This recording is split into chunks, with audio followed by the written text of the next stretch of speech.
வழி நடத்தும் நல்ல நாதனே, துதிப்பேன் உம்மை இயேசு தேவனை.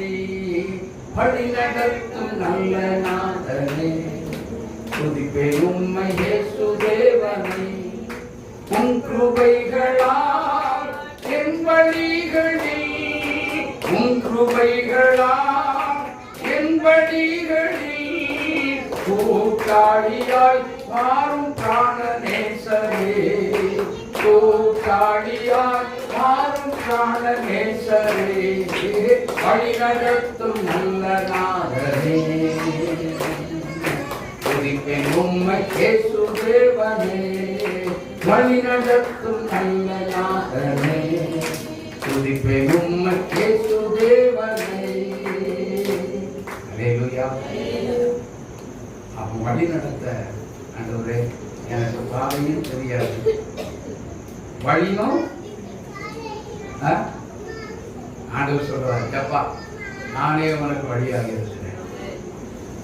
அப்போ நீ எம்மட்டும் போயிட்டே இரு.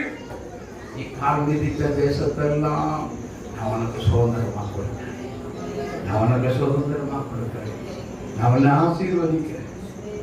என்னென்ன தேசம் எல்லாம் கால் மிதிச்சியோ அதெல்லாம் உனக்கு சுதந்திரமாக்கி கொள்வார். இவ்வளோ பெரிய ஆசீர்வாதத்தை அந்த ஆபிரகாமுக்கு கொடுத்தது நிமித்தம் கர்த்தர் பாருங்க எப்படி கொடுத்தாரு. கீழ்ப்படிந்தது நிமித்தம் கர்த்தர் கொடுத்தார்.